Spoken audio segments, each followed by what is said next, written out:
En línea con estas cuestiones que surgen también informaciones que cuestionan que una misma velocidad represente una misma carga relativa o grado de esfuerzo entre distintos sujetos que realizan el mismo ejercicio, incluso para un mismo sujeto en días diferentes. Esto hace que se empiece a proclamar que la relación carga-velocidad deba ser individualizada para cada sujeto y ejercicio y no relacionar valores de velocidad absolutos con una determinada carga relativa, porcentaje de la 1Rm, común para todos los sujetos. ¿Qué podría decir sobre esto? Bueno, creo que antes, en una de las respuestas anteriores, hemos dado ya ejemplos, datos sobre cómo cuando los sujetos cambian su rendimiento, no cambian la velocidad con cada porcentaje. Y cuando digo no cambia, estamos hablando del orden de eso, de 1, 2, 3. Hay que tener en cuenta que, por ejemplo, en un press de banca, para que se produzca un cambio del 5%, tiene que haber 8 centésimas, entre 8 y 9 centésimas de diferencia. Y prácticamente, yo es que no he visto nunca esa diferencia entre un test y otro test, no solo cuando no mejoran o cuando se quedan igual o de un día para otro, sino cuando han mejorado el rendimiento, que es cuando teóricamente debería producirse más variación, ¿no? Pues eso no ocurre nunca. ¿Cuándo ocurre eso o puede ocurrir eso? Si un sujeto, como por ejemplo hay algunos casos, e incluso están publicados, me parece que en el último libro está puesto un caso de un sujeto muy fuerte que hace una primera repetición máxima a 0,17 y después de entrenar un tiempo, por su cuenta, como quería, pues hace una repetición de 0,06. En realidad era 0,0589, o sea que bajó de 0,6. Pero bueno, 0,06. Obviamente cuando se hacen estas dos repeticiones máximas con tanta diferencia de velocidad, necesariamente las velocidades con cada porcentaje tienen que reducirse. Porque la velocidad con cada porcentaje depende de la velocidad de la repetición máxima. Y esto se comprueba si miramos las velocidades de cada porcentaje de la sentadilla comparado con el press de banca. Todas son superiores y en una proporción aproximada. Por ejemplo, la flexión de brazos, las dominadas, comparado con el press de banca, pues son un poquito más altas porque hay poca diferencia. Uno está a 0,16, 18 y otro está a 0,20, 21 aproximadamente, ¿no? Bueno, pues esa pequeña diferencia hace que todos los porcentajes de la RM sean superiores en las dominadas. Y son superiores, por ejemplo, en un remo tabla, porque la velocidad de la repetición máxima es 0,40 y tanto, 0,45. Todas son mayores.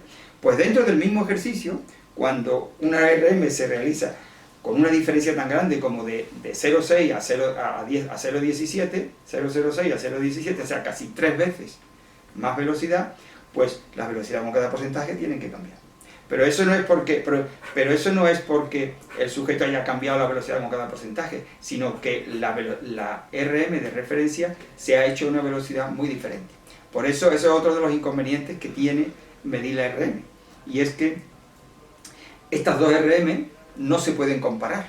No se pueden comparar. Imaginaros, este sujeto mejoró más o menos un 14%, un 14, un 15% su RM. Eso es falso. Completamente falso. ¿Por qué? Porque la RM primera la hizo a 0,17, que es una velocidad que prácticamente está en la media y es buena, representativa de la repetición máxima. Nos quedaríamos satisfechos diciendo, bueno, ha hecho una repetición máxima relativamente buena, porque la ha hecho a 0,17. Pero claro, en otra ocasión, al cabo de 6 o 8 semanas, resulta que consigue una 0,06. Entonces, ¿qué ocurre? Como si calculamos el peso levantado antes y el peso levantado después, nos sale un 14 o un 15% de mejora. Eso es falso. ¿Por qué? Porque si después hizo a 0,6, también podía haber hecho a 0,6 al principio, o a 0,7, 0,8, cerca. Y entonces hubiera levantado más peso. Por tanto, estas repeticiones ni siquiera se pueden comparar. Por tanto, es imposible por una parte, y es negativo, porque el mismo sujeto, si tú le mides la repetición máxima más de una vez, como está ocurre casi siempre, rara vez hace las dos repeticiones máximas a la misma velocidad. Por tanto, cada día va a tener una velocidad diferente para cada porcentaje. Pero no es que la tenga realmente, Es que es consecuencia de un cálculo matemático, porque la referencia de velocidad de la máxima es distinta. Es distinta. Por tanto, esas cargas se convierten en porcentajes distintos y a su vez en velocidades distintas. Aparte de esto, si hay que hacer el perfil de cada uno, se supone que hay que hacérselo todos los días, porque la RM puede cambiar. Si ya no sabe cuál es la RM, ¿cómo sabe cuál es la velocidad? Porque ese peso, el 40 kilos, era un 30%. Pero si ha cambiado la RM ya no es un 30%. Tendrías que hacer la RM todos los días. Aparte de que podrías hacerla cada día con una velocidad diferente y por tanto no podrías comparar una con otra, ni un porcentaje con otro, porque sería distinta velocidad. Es absurdo que una persona cada sesión de entrenamiento tenga que hacer una repetición máxima. Es que es una cosa... Y entonces yo digo una cosa, ¿para qué se hacen todos estos aparatitos nuevos? Si ahora resulta que hay que medir la repetición máxima, ¿para qué vale entonces medir la velocidad con las distintas cargas? Entonces no encaja, ¿no?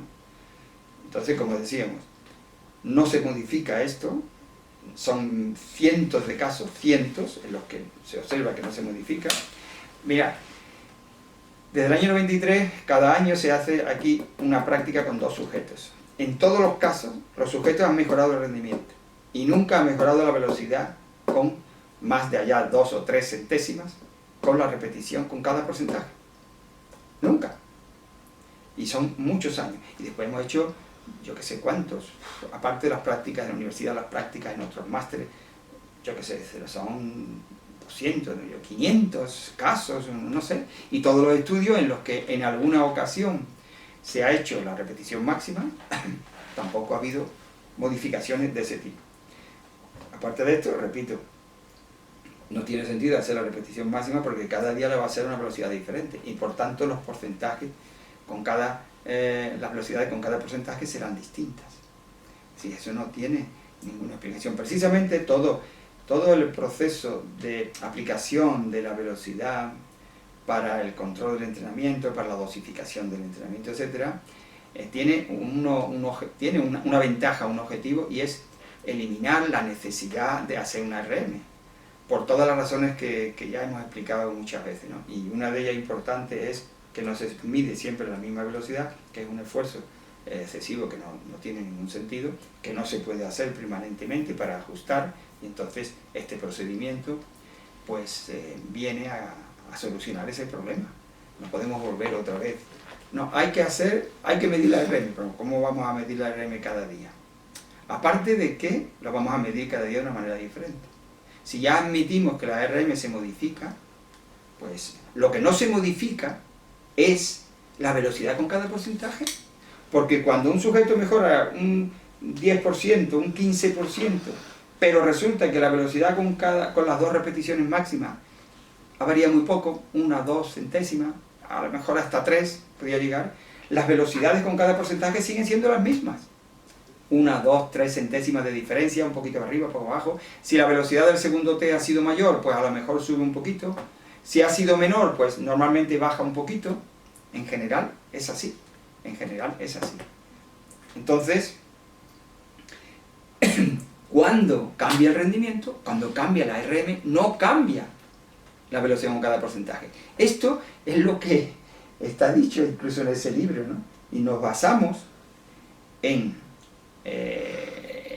la comprobación empírica de que la RM puede cambiar, pero no que cambie la velocidad con cada porcentaje. Un sujeto puede empeorar su resultado y seguir teniendo la misma velocidad con cada porcentaje.